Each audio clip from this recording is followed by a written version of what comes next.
Great. Good afternoon. I'm Amy Liu. I'm the current president of Brookings, and it is my pleasure to welcome all of you here in the room and those who have joined us on Zoom to today's event featuring President Biden's National Security Advisor, Jake Sullivan. Now, I'm doing a little homework getting ready for today.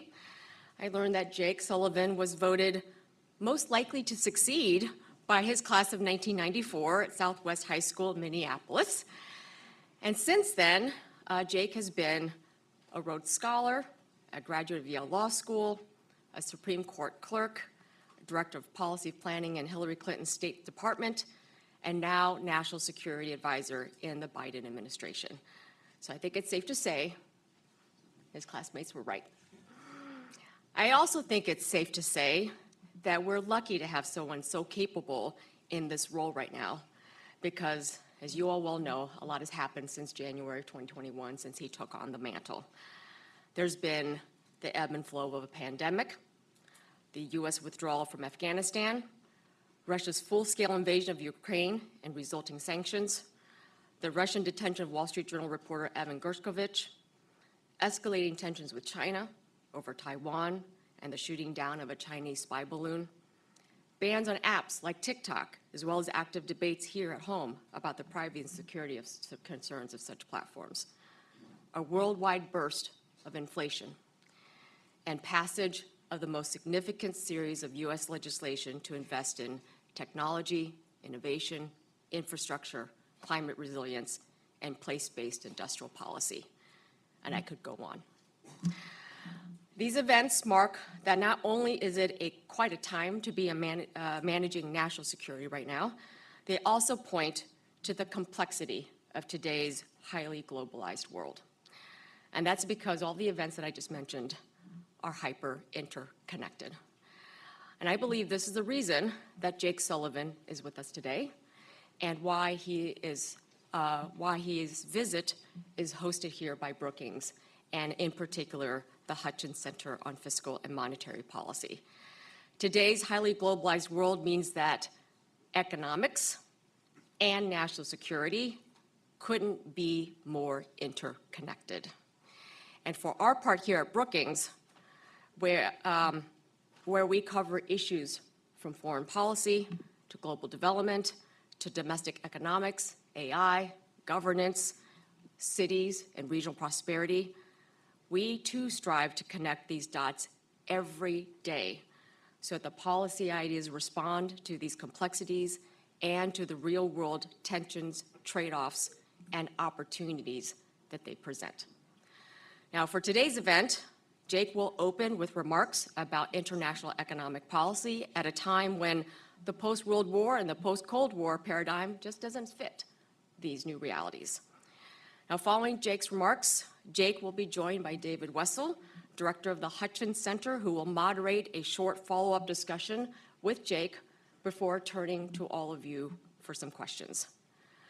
Now, one quick note about David before I scootle out of here. David was part of the class of 1971 at the Richard C. Lee High School in New Haven. And since then, David spent 30 years at the Wall Street Journal. He shared 2 Pulitzer Prizes for journalism. He's published several books, including one on opportunity zones. And today, he is leading one of Brookings' premier research centers. So David, I have no idea what your high school classmates designated you with, but I am sure you can claim most likely to succeed as well. So with that, please join me in welcoming Jake Sullivan.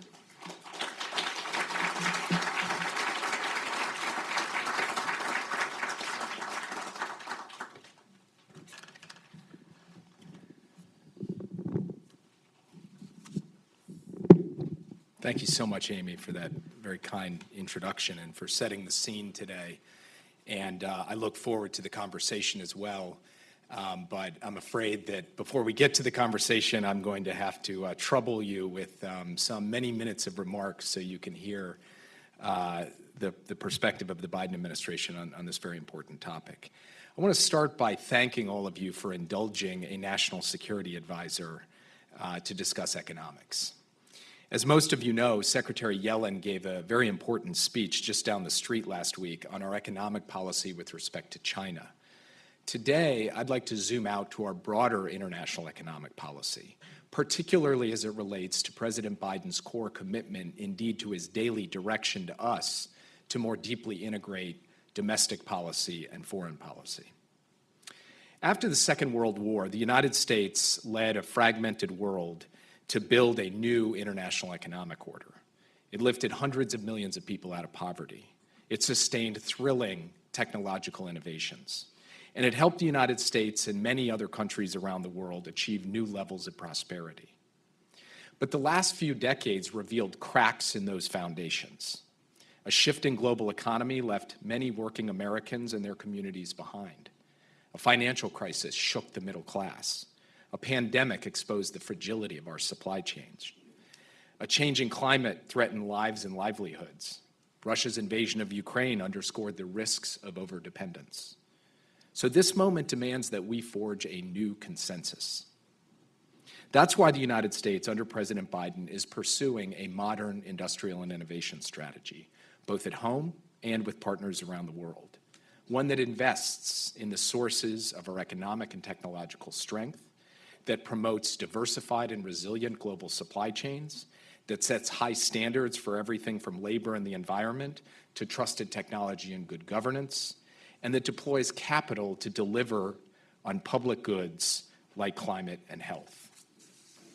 Now, the idea that a new Washington consensus, as some people have referred to it, is somehow America alone or America and the West to the exclusion of others is just flat wrong. This strategy will build a fairer, more durable international economic order for the benefit of ourselves and for people everywhere. So today, what I want to do is lay out what we are endeavoring to do, and I'll start by defining the challenges as we see them, the challenges that we face. To take them on, we've had to revisit some old assumptions. Then I'll walk through step by step how our approach is tailored to meeting those challenges. When President Biden came to office more than 2 years ago, the country faced, from our perspective, 4 fundamental challenges. First, America's industrial base had been hollowed out. The vision of public investment that had energized the American project in the post-war years, and indeed for much of our history, had faded. It had given way to a set of ideas that championed tax cutting and deregulation, privatization over public action, and trade liberalization as an end in itself.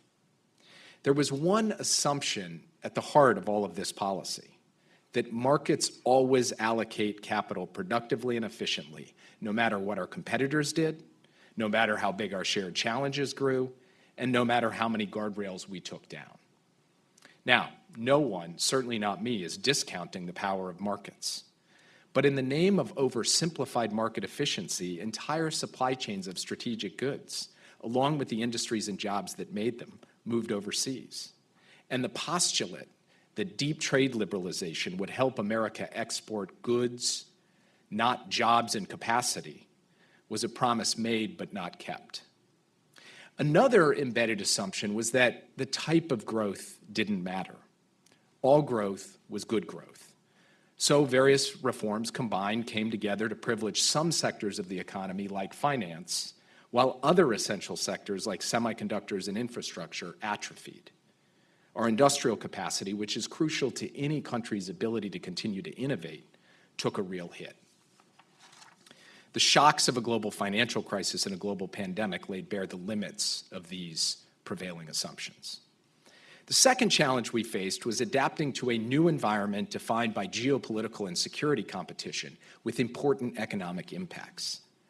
Much of the international economic policy of the last few decades had relied upon the premise that economic integration would make nations more responsible and open, and that the global order would be more peaceful and cooperative. That bringing countries into the rules-based order would incentivize them to adhere to its rules. It didn't turn out that way. In some cases it did, in a lot of cases it did not. By the time President Biden came into office, we had to contend with the reality that a large non-market economy had been integrated into the international economic order in a way that posed considerable challenges. The People's Republic of China continued to subsidize at a massive scale both traditional industrial sectors like steel, as well as key industries of the future, like clean energy, digital infrastructure, and advanced biotechnologies. America didn't just lose manufacturing, we eroded our competitiveness in critical technologies that would define the future. Economic integration didn't stop China from expanding its military ambitions in the region or stop Russia from invading its democratic neighbors. Neither country had become more responsible or cooperative. And ignoring economic dependencies that had built up over the decades of liberalization had become really perilous, from energy uncertainty in Europe to supply chain vulnerabilities in medical equipment, semiconductors, and critical minerals. These were the kinds of dependencies that could be exploited for economic or geopolitical leverage.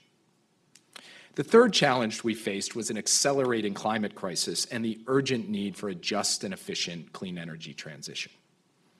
When President Biden came into office, we were falling dramatically short of our climate ambitions without a clear pathway to abundant supplies of stable and affordable clean energy, despite the best efforts of the Obama-Biden administration to make significant headway.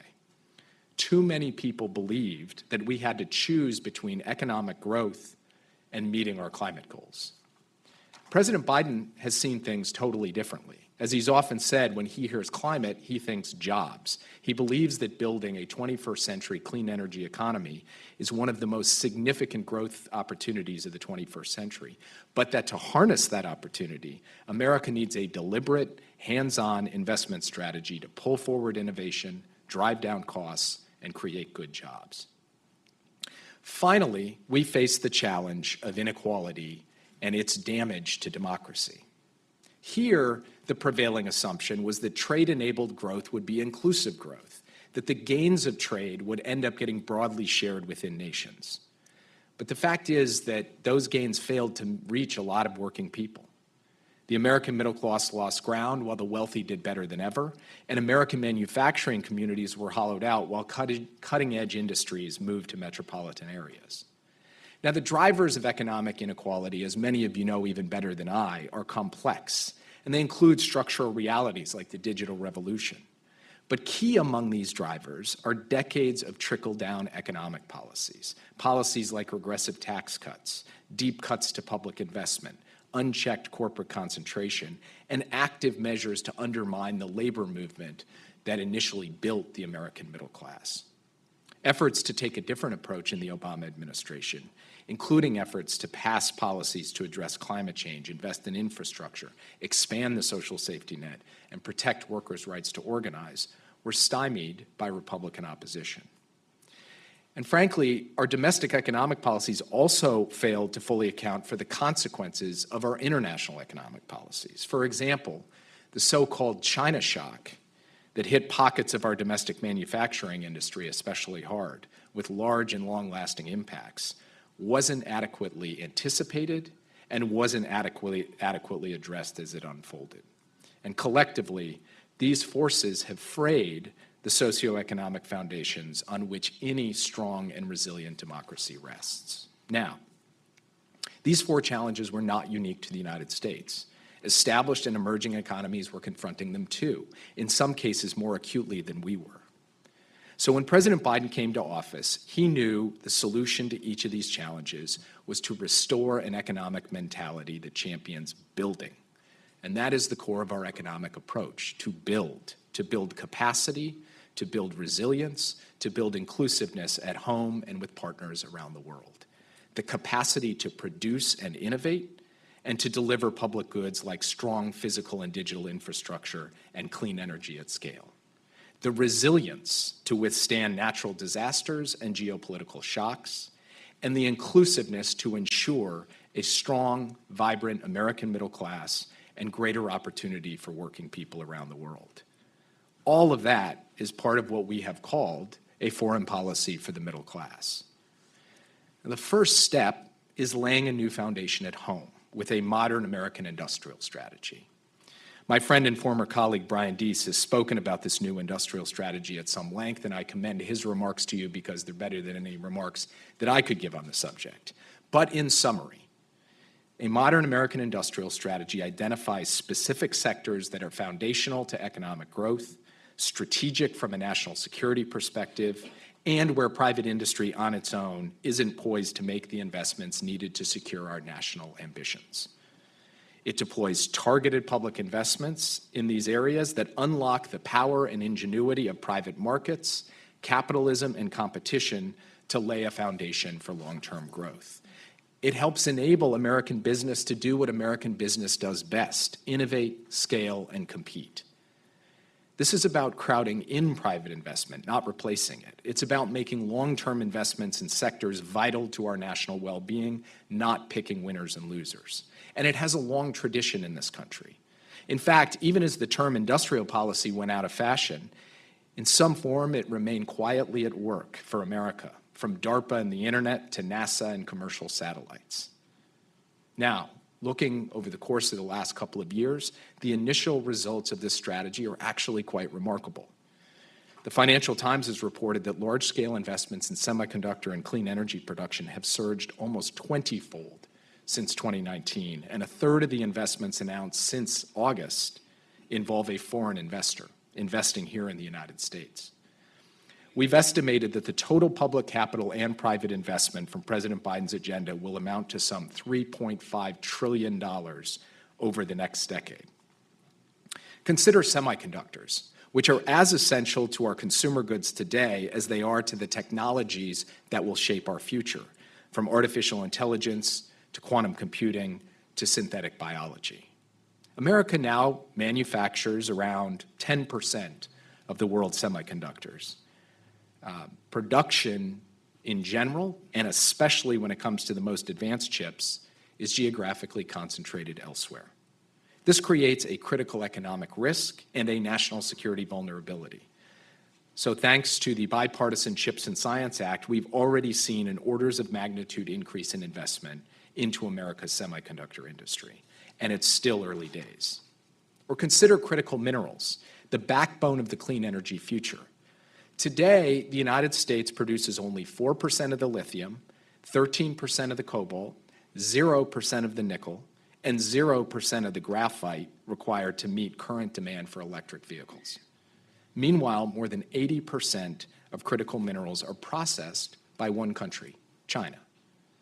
Clean energy supply chains are at risk of being weaponized in the same way as oil in the 1970s or natural gas in Europe in 2022.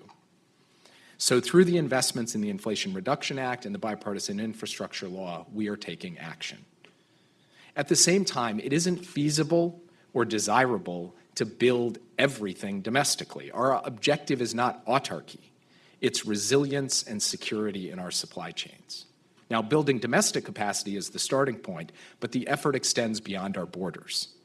And this brings me to the second step in our strategy, working with our partners to ensure they are building capacity, resilience, and inclusiveness too. Our message to them has been consistent. We will unapologetically pursue our industrial strategy at home, but we are unambiguously committed to not leaving our friends behind. We want them to join us. In fact, we need them to join us. Creating a secure and sustainable economy in the face of the economic and geopolitical realities will require all of our allies and partners to do more, and there's no time to lose. For industries like semiconductors and clean energy, we are nowhere near the global saturation point of investments needed, public or private. Ultimately, our goal is a strong, resilient, and leading-edge techno-industrial base that the United States and its like-minded partners, established and emerging economies alike, can invest in and rely upon together. President Biden and European Commission President Ursula von der Leyen talked about this here in Washington last month. They released a very important statement that, if you haven't read, I really encourage you to read, because at its heart, what the statement said was the following: bold public investments in our respective industrial capacity needs to be at the heart of the clean energy transition. And President von der Leyen and President Biden committed to working together to ensure that the supply chains of the future are resilient, secure, and reflective of our values, including on labor. They laid out practical steps in the statement to achieve those goals, like aligning clean energy incentives the respective incentives on each side of the Atlantic, and launching a negotiation on supply chains for critical minerals and batteries. Shortly after that, President Biden went to Canada, and he and Prime Minister Trudeau established a task force to accelerate cooperation between Canada and the United States towards exactly the same end, ensuring our clean energy supply and creating middle-class jobs on both sides of the border. And just a few days after that, the United States and Japan signed an agreement deepening our cooperation on critical mineral supply chains. So we are leveraging the Inflation Reduction Act to build a clean energy manufacturing ecosystem rooted in supply chains here in North America, extending to Europe, Japan, and elsewhere. This is how we will turn the IRA from a source of friction into a source of strength and reliability. And I suspect you will hear more on this subject at the G7 in Hiroshima next month. Now, our cooperation with our partners is not limited to clean energy. For example, we're working with several countries in Europe, the Republic of Korea, Japan, India, and we're also working with Taiwan to coordinate our approaches to semiconductor incentives. Analyst projections on where semiconductor investments will happen over the next 3 years have shifted dramatically, with the United States and key partners now topping the charts. Let me also underscore a critical point. Our cooperation with partners is not limited to advanced industrial democracies. Fundamentally, we have to, and we intend to, dispel the notion that America's most important partnerships are only with established economies. Not just by saying that, but by proving it. Proving it with India on everything from hydrogen to semiconductors, proving it with Angola on carbon-free solar power, with Indonesia on its just energy transition partnership, with Brazil on climate-friendly economic growth. So this brings me to the third step in our strategy, moving beyond traditional trade deals to new international economic partnerships focused on the core challenges of our time. The main international economic project of the 1990s was reducing tariffs. On average, applied U.S. tariff rates were nearly cut in half during the 1990s. Today, in 2023, our trade-weighted average tariff rate is 2.4%, which is low historically, and it's low relative to other countries. Of course, those tariffs aren't uniform, and there's still work to be done bringing tariff levels down in many other countries, too. As Ambassador Tai has said, we've not sworn off market liberalization. We do intend to pursue modern trade agreements.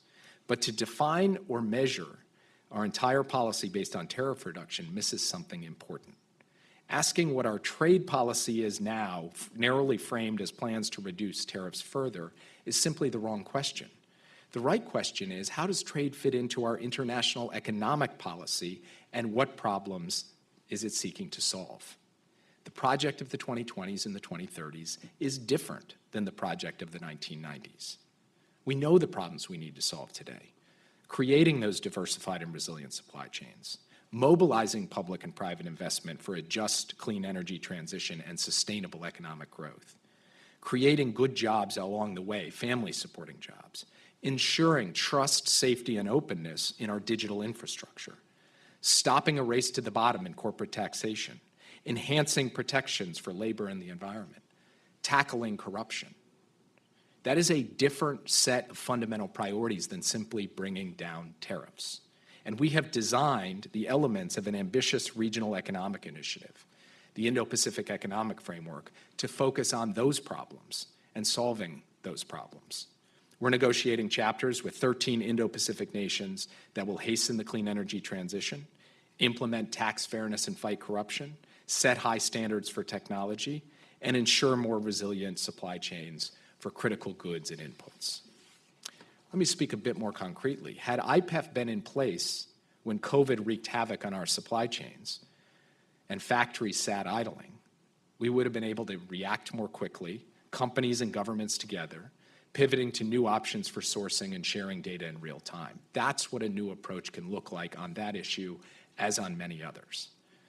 Our new America's Partnership for Economic Prosperity, launched with a number of our key partners here in the Americas, is aimed at the same basic set of objectives. Meanwhile, through the US-EU Trade and Technology Council, through our trilateral coordination with Japan and Korea, we are coordinating our industrial strategies to complement one another and avert a race to the bottom by all competing for the same targets. Now, some have looked at these initiatives and said, but they aren't traditional FTAs. That's exactly the point. For the problems we're trying to solve today, the traditional model doesn't cut it. The era of after-the-fact policy patches and vague promises of redistribution is over. We need a new approach. Simply put, in today's world, trade policy needs to be about more than tariff reduction, and trade policy needs to be fully integrated into our economic strategy at home and abroad. At the same time, the Biden administration is developing a new global labor strategy that advances workers' rights through diplomacy, and we will be unveiling this strategy in the weeks ahead. It builds on tools like the Rapid Response Labor Mechanism in USMCA that enforces workers' association and collective bargaining rights. Just this week, in fact, we resolved our 8th case with an agreement that improved working conditions, a win-win for Mexican workers and American competitiveness. We're in the process now of continuing to lead a historic agreement with 136 countries to finally end the race to the bottom on corporate taxes that hurt middle class and working people. Now, Congress needs to follow through with the implementing legislation, and we are working with them to do exactly that. And we're taking another kind of new approach that we think will be a critical blueprint for the future, linking trade and climate in a way that has never been done before. The global arrangement on steel and aluminum that we are negotiating with the European Union could be the first major trade deal to tackle both emissions intensity and overcapacity. And if we can apply it to steel and aluminum, we can look at how it applies in other sectors as well. We can help create a virtuous cycle and ensure our competitors aren't gaining an advantage by degrading the planet. Now, for those who have posed the question, the Biden administration is still committed to the WTO and the shared values upon which it is built: fair competition, openness, transparency, the rule of law. But serious challenges, most notably non-market economic practices and policies, threaten those core values. So that's why we're working with so many other WTO members to reform the multilateral trading system so that it benefits workers, accommodates legitimate national security interests, and confronts pressing issues that aren't fully embedded in the current WTO framework, like sustainable development and the clean energy transition. In sum, in a world being transformed by that clean energy transition, by dynamic emerging economies, by a quest for supply chain resilience, by digitization, by artificial intelligence, and by a revolution in biotechnology, the game is not the same. Our international economic policy has to adapt to the world as it is so that we are capable of building the world that we want. This brings me to the 4th step in our strategy: mobilizing trillions of dollars in investment into emerging economies with solutions that those countries are fashioning on their own, but with capital that is enabled by a different brand of U.S. diplomacy. We've launched a major effort to evolve the multilateral development banks so they're up to the challenges of today. 2023 is a big year for this. As Secretary Yellen has outlined, we need to update the bank's operating models, especially the World Bank, but the regional development banks as well. We need to stretch their balance sheets to address climate change, pandemics, fragility, and conflict.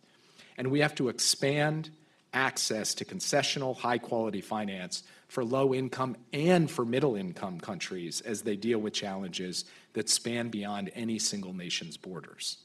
We saw an early down payment on this agenda last month, but we'll need to do much more.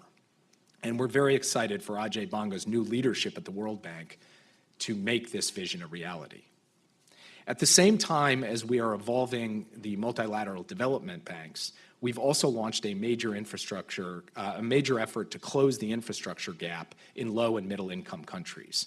We call it the Partnership for Global Infrastructure and Investment, PGII. PGII will mobilize hundreds of billions of dollars in energy, physical, and digital infrastructure financing between now and the end of the decade.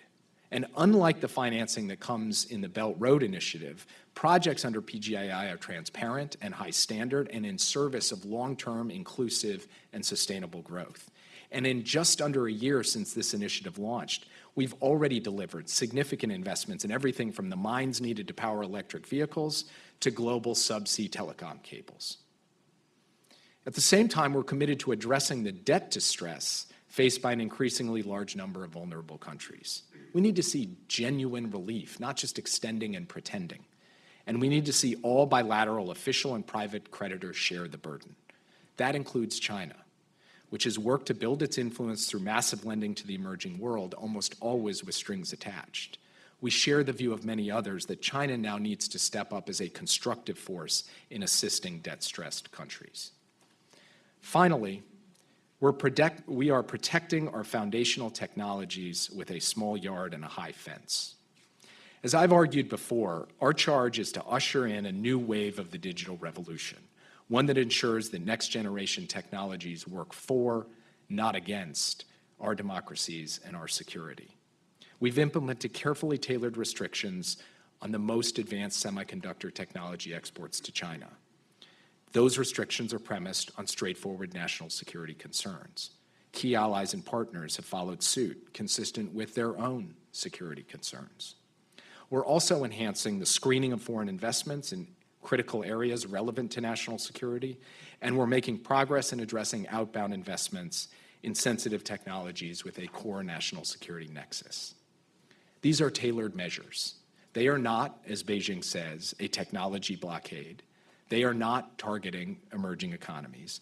They are focused on a narrow slice of technology and a small number of countries intent on challenging us militarily. A word on China more broadly.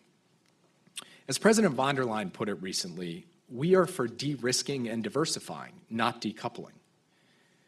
We'll keep investing in our own capacities and in secure, resilient supply chains.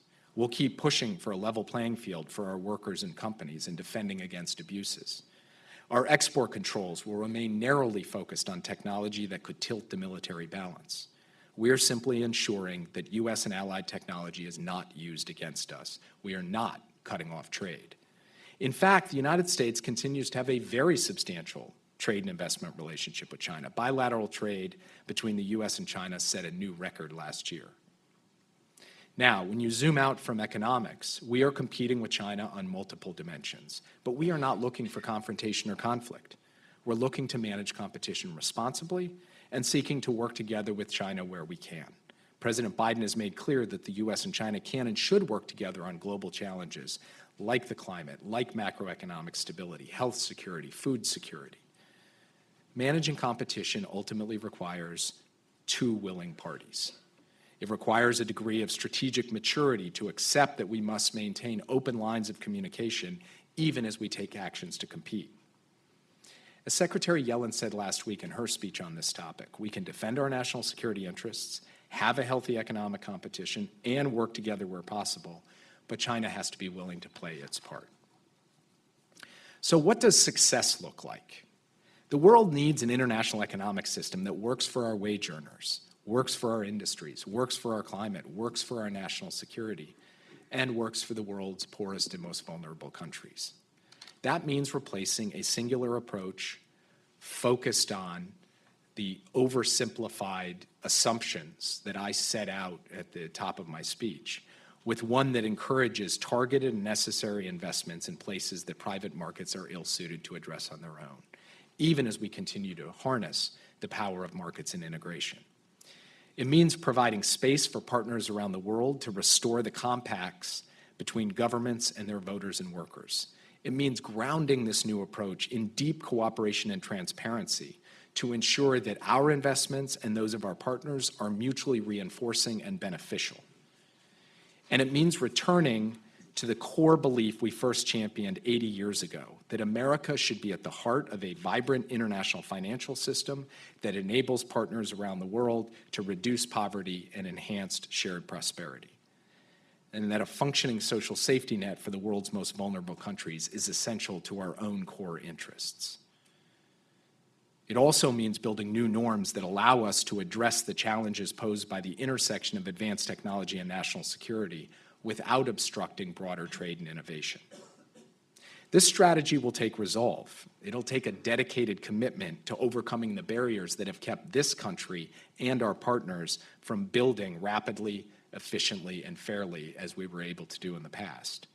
But it is the surest path to restoring the middle class, to producing a just and effective clean energy transition, to securing critical supply chains, and through all of this, to repairing faith in democracy itself. As always, we need the full and bipartisan partnership of Congress if we're going to succeed. We need support from Congress to revive America's unique capacity to attract and retain the brightest talent from around the world. We need the Hill's full partnership in our reform initiatives in development finance. And we need to double down on our investments in infrastructure, innovation, and clean energy. Our national security and our economic vitality depend on it. Let me close with this. President Kennedy was fond of saying that a rising tide lifts all boats. Over the years, advocates of trickle-down economics appropriated this phrase for their own uses. But President Kennedy wasn't saying what's good for the wealthy is good for the working class. He was saying we're all in this together. And look at what he said next. If one section of the country is standing still, then sooner or later a dropping tide drops all boats. That's true for our country. That's true for our world. Economically, over time, we are going to rise or fall together. And that goes for the strength of our democracies as well as for the strength of our economies. As we pursue this strategy at home and abroad, there will be reasonable debate. And this is going to take time. The international order that emerged after the end of the Second World War and then the Cold War were not built overnight. Neither will this one. But together, we can work to lift up all of America's people, communities, and industries. And we can do the same with our friends and partners everywhere around the globe as well. This is a vision the Biden administration must and will fight to achieve. This is what is guiding us as we make our policy decisions at the intersection of economics, national security, and democracy. And this is the work that we will do, not just as a government, but with every element of the United States and with the support and help of partners both in government and out of government around the world. So I'm grateful for your patience today and hearing me out. I thank you very much, and I look forward to the conversation.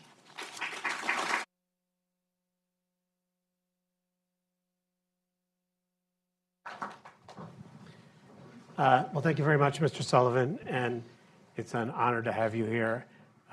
You covered a lot of ground in this speech, and I'm only going to touch on a couple things, and I'm going to ask for a couple questions from some of my colleagues in the audience.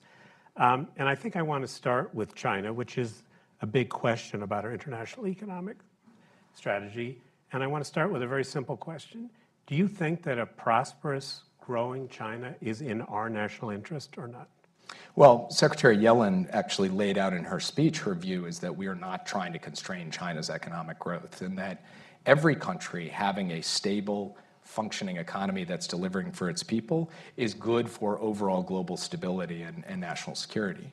But at the same time, we have also been equally clear that there is a slice of technology that we believe is used for the gaining of military advantage that the United States needs to protect and has taken steps to protect under this administration, and we will continue to do that. And we also believe that any country, whether it's China or anyone else, absolutely dominating critical supply chains in ways in which they could use the leverage of that dominance to harm American workers, the American people, or American security, this is not in our interest, and it is not in our partners' interest, it's not in the world's interest. And so I quoted Ursula von der Leyen in my speech, but we converge with key European leaders in saying we are for de-risking, not for decoupling. And de-risking fundamentally means having resilient, effective supply chains and ensuring we cannot be subject to the coercion of any other country. In your September speech, you said that you thought the U.S. needed to maintain as large a lead as possible in technologies, and you gave a couple of examples, advanced logic and memory chips. That didn't sound like a national security argument. You emphasized national security today, but are you basically saying we are determined to prevent China from competing with us on these advanced technologies? Well, first, we sell, American companies sell, and American inputs are in the products of other companies sold to China in semiconductors and many other technologies, in biotechnology, in clean energy technology. The Biden administration has not taken steps to cut that off. What we have taken steps to do is for the most advanced semiconductors, logic and memory chips, as I referenced in that speech, we have said that there's a certain category and class of input that we are not going to permit to be sold to China because we do regard that as a national security challenge. Now, if you look at the totality of the speech I gave last September, it was an unapologetic case for the United States maintaining our technology leadership over everyone, that we be the leading edge technology innovation powerhouse in the world. We should continue to be.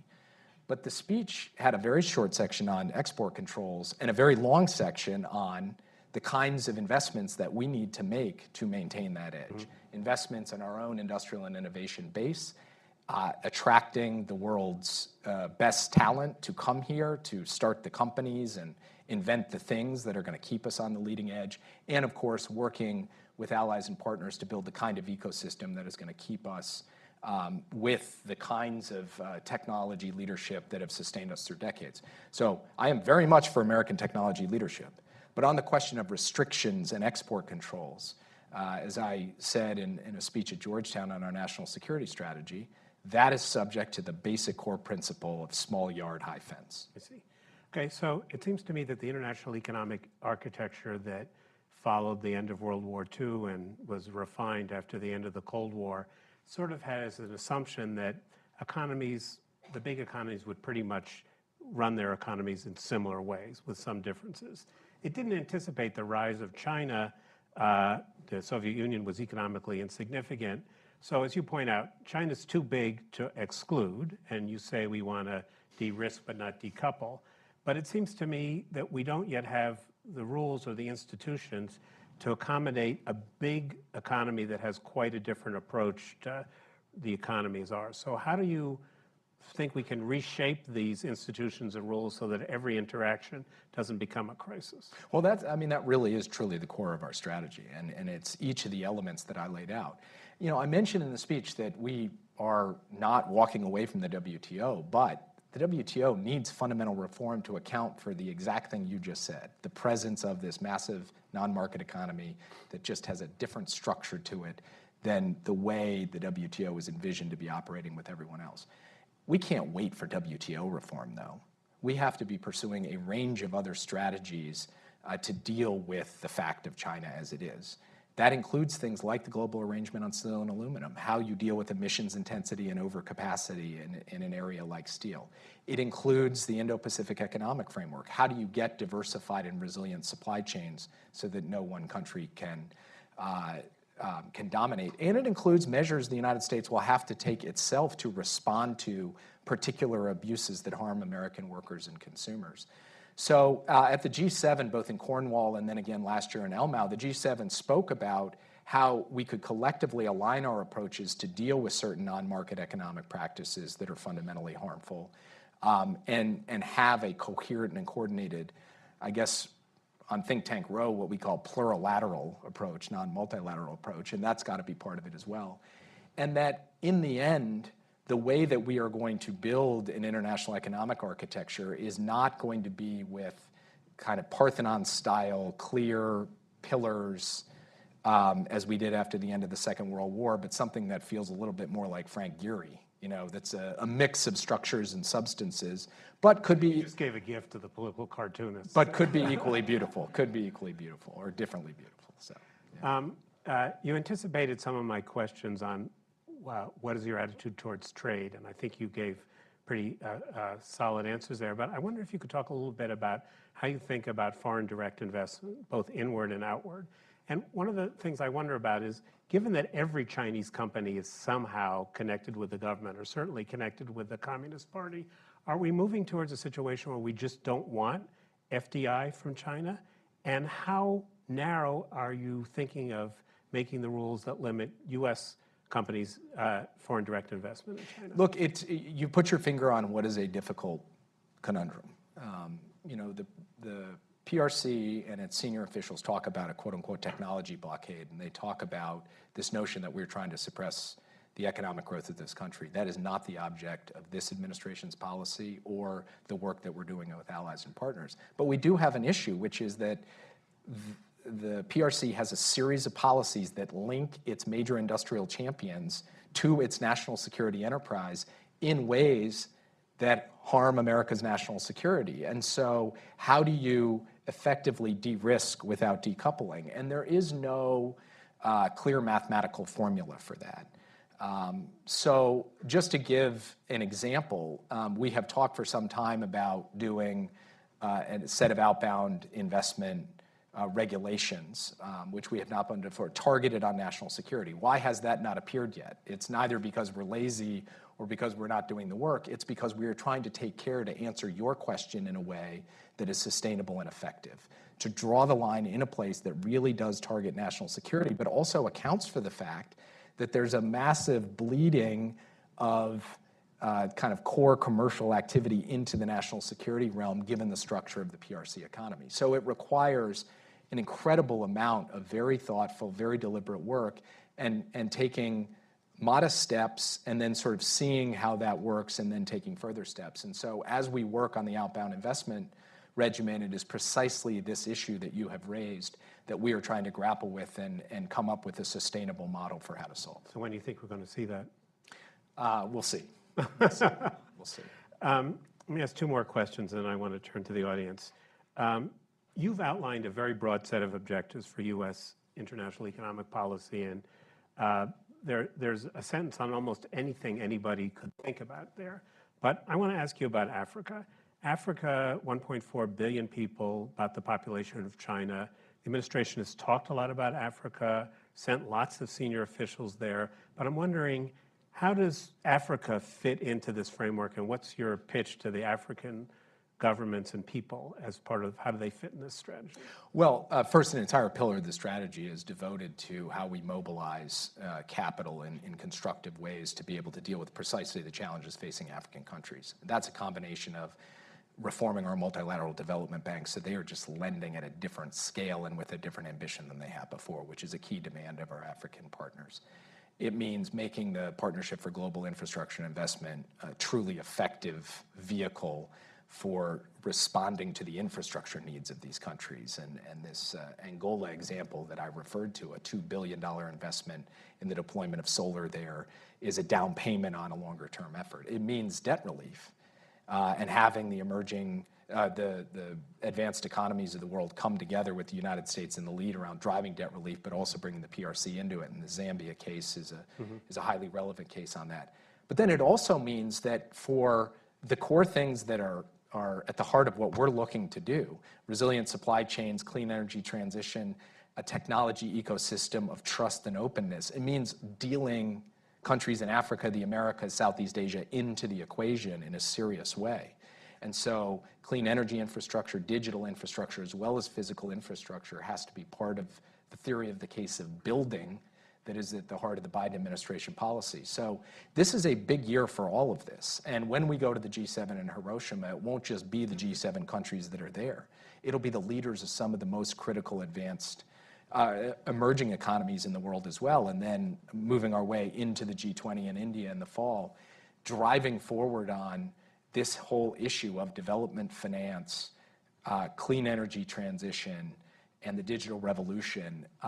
This is something that as National Security Advisor, I actually put a lot of my time into, and it was core to the agenda of the African Leaders Summit when the president hosted all of the African leaders last December. So finally, the world is a complicated place, and you covered, as I said earlier, an enormous amount of territory in your very thoughtful speech.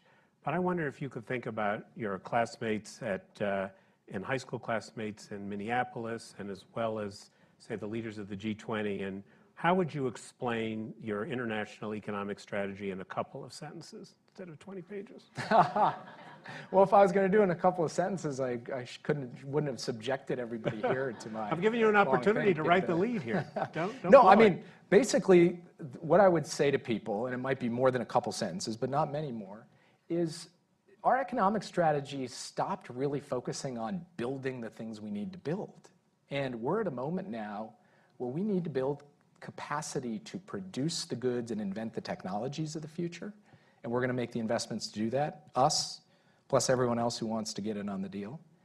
And then we are going to build the resilience we need. And that's especially true so that no natural disaster and no geopolitical shock can stop us from getting the things we need when we need them. And we do those two things. We build capacity and resilience. What we will end up doing is building an economy that works for the middle class, for middle class people here, for working people everywhere in the world. That's basically our strategy. And it has a lot of different dimensions about deploying capital and everything else. But at the end of the day, what we are trying to do is build the capacity to make things and deploy them, and the resilience to be able to withstand the shocks of today's world, from the climate crisis to a global pandemic to a war. And if we can do those two things, then whether it's the Russian invasion of Ukraine or COVID-19 or economic coercion from the PRC, we'll be able to deal with that, and we'll also be able to offer people a good paying job at a good wage, with a job that has the dignity of building something that is going to deliver the advanced industry and innovation of the future. So that was more than two sentences, but basically that's the vision. Strip away all the policy stuff. That's what our international economic policy really has to be able to do. But it sounds like you're saying is the criteria is what's in it for us. That wasn't a very globalist, internationalist answer you gave. So is that intentional, or am I misrepresenting it? No, because I think fundamentally, and as I said in the speech, we're not shifting from the old Washington consensus to a new one that's about America alone. It's actually that the needs of established and emerging economies alike are aligned around this need to build. What are we going to do to solve the climate crisis? We have to deploy clean energy infrastructure at an unimaginable scale everywhere, and we've got to build that. What are we going to do for the next pandemic? We are going to have to build and deploy the capacity for medical countermeasures everywhere. And the last pandemic showed that not having mRNA vaccine manufacturing in Senegal or Buenos Aires, wherever, hurt the world, and that hurt us too. So the theory of building is, unapologetically about, we are going to build here. We are going to restore our capacity in industry and innovation here in this country, no doubt about it. But we are going to ask everyone else to do the same thing. And if we all collectively do that, and then we align so that we're not just competing against each other in totally inefficient ways, we will be in a much better position, all of us, collectively. But I say all of that and then return to the fundamental underlying proposition, which is the job as National Security Advisor is to wake up every day and say, what is going to make the lives of working families in this country better, safer, and easier? I do ask that question first before I asked about anyone else, anywhere else. And I think we've come up with an answer to that question that serves the common interest as well as the national interest. But yeah, I'm going to look out for the national interest and for the needs of the middle class here in the United States. Great, thanks. I'm going to turn to the audience. Why don't we start here? If you could introduce yourself. Hi, Jake. Caroline Atkinson. Caroline. You talked a lot about the importance of jobs and getting rid of inequality. On inequality, of course, I completely agree, but these steps that you've laid out are probably less effective than extending the child tax credit or doing other domestic policies that are nothing to do with building. And on the jobs, at the moment, we actually have a lot of jobs. We don't have a shortage of jobs. We have a shortage of workers, and we have high inflation.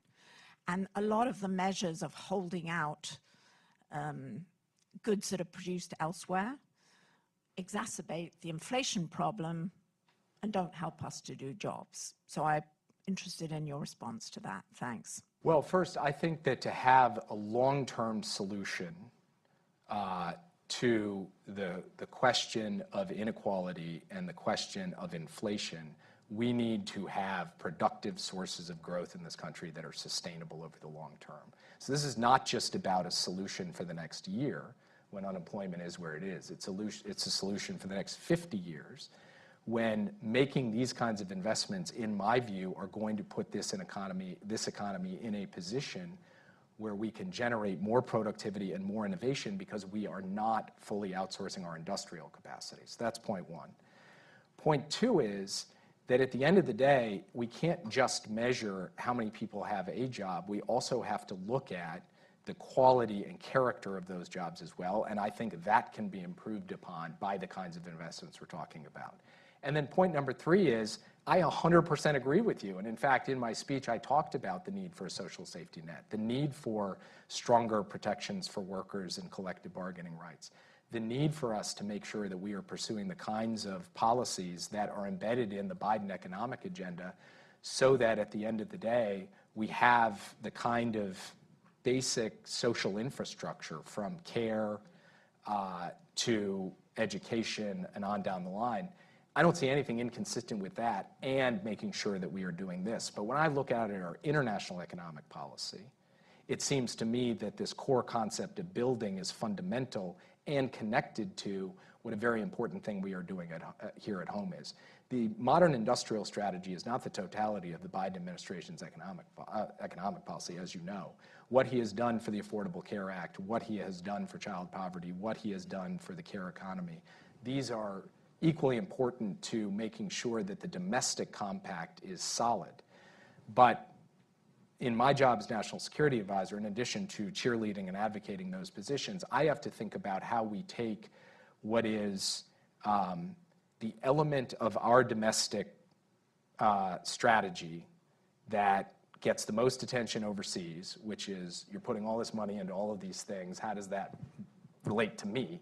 What does that do for me, whether you're in Europe or you're in Asia or Africa or Latin America, and try to cohere that. That's why in my remarks you saw more of an emphasis on the issue of our investments than you did on the social safety net side of things.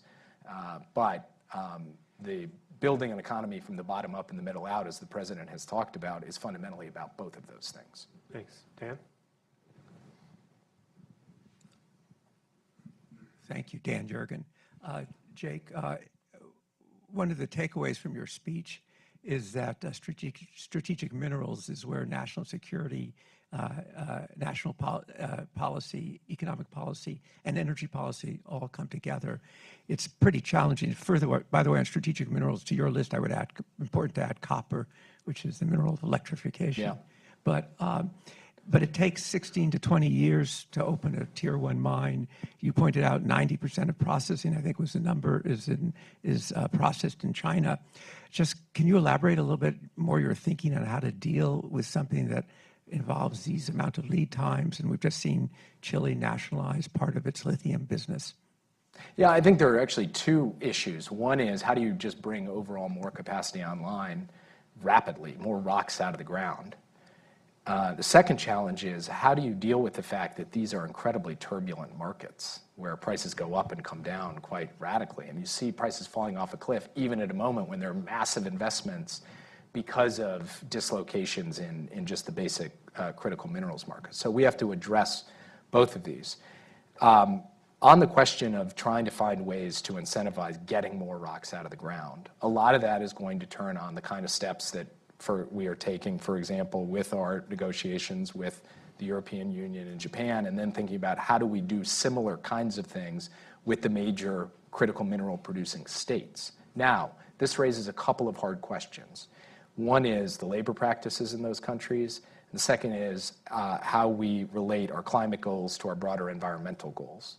And I would just argue, I would make the case that fundamentally we need to have a deep conversation with American organized labor at the table about how actually getting into critical minerals type agreements with countries in Africa or Southeast Asia or the Americas, you mentioned Chile, is important in order to realize the kind of industrial outcomes we are looking for here in the United States. That's something we're going to have to work through, and that is a huge challenge.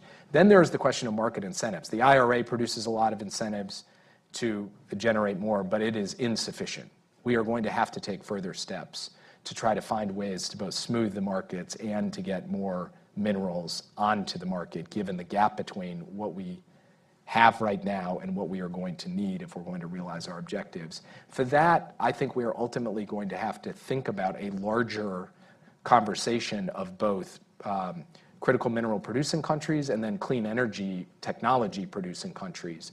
What exact shape that takes, whether it's a critical minerals club, as some have talked about, whether it's building out 30D type arrangements, whether it's a fuller negotiation of some kind, whether it's taking the mineral security partnership that we've already launched and building it out. We are now in the thick of trying to figure that out.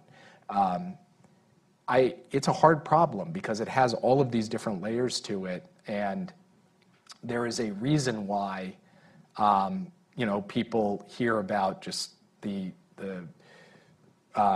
call for more mining and think, wow, I don't feel great about that. And there's a reason for that. But on the other hand, there are just certain realities that you have laid out in your remarks that we're going to have to contend with. So it's something we think a lot about with my colleagues, with Ambassador Tai, with Secretary Yellen, Secretary Raimondo, as well as Lael Brainerd and others. And we are trying to work through that inside the Biden administration and then work effectively with stakeholders on the Hill, in labor, in the business community, and of course, the major off-takers, as well as working with the key international partners on it. One more, the gentleman here. Thank you. I'm Harlan Ullman with the Atlantic Council. Thank you for your comments. My question is your follow-on speech that you're going to have to make about how do you make this work. As you know, during COVID, an obscene amount of money was wasted, disappeared. So how do you guarantee to the American public that there's somebody in charge coordinating all these parts, that you're providing the proper oversight, that this money is going to be well spent and it's going to become effective at a time when there are members of the opposition who want you to fail? Tell me how this works. Yeah, so a couple of things on this front. The first is that the way the Biden administration has thought about these major pieces of legislation is that there's kind of an ultimately accountable senior official who is specifically charged with implementation. In the case of the bipartisan infrastructure law, that's Mitch Landrieu. In the case of the Inflation Reduction Act, that's John Podesta. In the case of the Chips and Science Act, it's Secretary Raimondo. And so there is a person at the end of the day who wakes up in the morning and goes to sleep at night thinking about how do you actually run an accountable, effective, and meaningful implementation of these programs that ensures speed while also ensuring accountability. I acknowledge this is very difficult. And I mentioned in my speech, maybe a little too elliptically towards the end, the problem of the kinds of barriers that have come into place, not just in this country, but in other countries, that have robbed us of the ability to move fast. And part of that is policy, part of that is politics, to your point, of people wanting to find whatever little thing, let's say, oh, I didn't go 100% right. Nothing goes 100% right in the market. Nothing's going to go 100% right in public investment. The question we have to ask ourselves is, can we pull together on a bipartisan basis as a country and say, we have no choice but to make these investments at this scale. And we are going to have to acknowledge that as we do so, we have to achieve a level of meaningful accountability, but perfection in the deployment of everything is going to be difficult. I am hopeful that we can overcome the politics of that, and I would advocate for that because I think our national security depends on it, as well as our economic growth. But the combination of policy and political obstacles here, we're aware of them. It's why when the president passed these laws, he didn't just say, okay, I've got them done, now let's put them on autopilot. He actually built entire implementation ecosystems led by talented senior officials in each case to get after these challenges. And it's why all of this is being done in a constant dialogue with both parties and both houses of Congress so that they feel continually invested, even though they passed the bills, that they have to keep working this as we go forward. I think we have time for one more quick one, Anton. Anton van Akmaal, trustee. Thank you for giving us a really thoughtful and credible and much needed, I think, framework to think about all of this. It still left me with two questions. First question is, you talk about a very narrow slice, but how do you keep that slice narrow when we're talking not just about semiconductors, but AI, nuclear fusion, 5G, etc.? It doesn't sound so easy. And it has to be narrow to be credible, I think. Second question is, there seemed to be a bit of an inherent contradiction in what you said. On the one hand, we need our allies for making this possible. On the other hand, it's unavoidable that you're going to hurt. I mean, ASML, you know all the examples. That you're going to hurt some just the allies that we need so much. So how are you going to give them, or have you thought about the incentives you can give those countries that often have been more successful in exporting to China than we have been, and feel that we are now hurting them to compete? Look, this is the core of the conversation that we're having, particularly with our European partners, but also with Japan, with President Yoon of the ROK, who was just here yesterday. And the two questions, in a way, are kind of related. And I guess one way I think about answering is in the pure military context of NATO, we talk about burden sharing. But that's easily defined as how much of your GDP are you spending on defense, and how much of your defense budget are you spending on major military systems, the 2% and 20% requirement. Burden sharing, when it comes to taking some economic hit to protect your national security, is harder to quantify and then harder to implement. But it's the fundamental concept that is what makes alliances function effectively. And we have enough muscle memory, in my view, and enough trust between this president, who has invested deeply in allies, and our core allies in Europe, in the Indo-Pacific, and elsewhere, to be able to have that conversation in a way that produces good outcomes. I think we have done so. We have proven this concept out in the semiconductor space quite effectively, and we can do so in others as well. It's not going to be a one-size-fits-all approach, but it's going to be on the core concept that you cannot ask a country to just take all the hit for the collective national security. You need to share the burden effectively. On the question of what to do about, and it connects to this earlier difficulty around, dual-use technologies in a system that has civil-military fusion, this is fundamentally a challenge. From our perspective, we believe that we can, by being very precise and methodical and detailed, actually effectively draw lines. And if you look at the October 7th export controls, this was not a 5-sentence executive order saying generally we're going to do the high-end stuff. I mean, it was down to the tool with incredible specificity and incredible rigor. Now, does that mean that there aren't going to be judgment calls and contestability? Of course there is. And then the other piece of it that I think is really important is, because we are seeking to do this with allies and partners, not always exactly at the same time. In the semiconductor case, we went first. That conversation has its own kind of bounding, its own way of placing some brakes on rushing forward with expanding the yard so broadly that it ends up swallowing the entire field. But I cannot give you I don't think it's a contradiction. I think it's just a hazard an occupational hazard of dealing with technology and national security in the modern environment. And at the end of the day, through practice, through refinement, through consultation, and through rigor, I think we can continue to maintain a small yard, continue to refine a high fence, and look at the very hard questions, for example, in the AI context, of what the difference is between a deeply military application of AI and something with a much kind of broader commercial use, and how you slice the salami on that. So thank you, Jake, for taking those questions and for such an expansive set of remarks, which I think will be well studied. And thank you all for coming. I have one favor to ask: if you could just stay in your seats until Mr. Sullivan leaves, that would make the security people happier. And we want him to come back and so forth. So thank you. Thank you all. Thank you very much.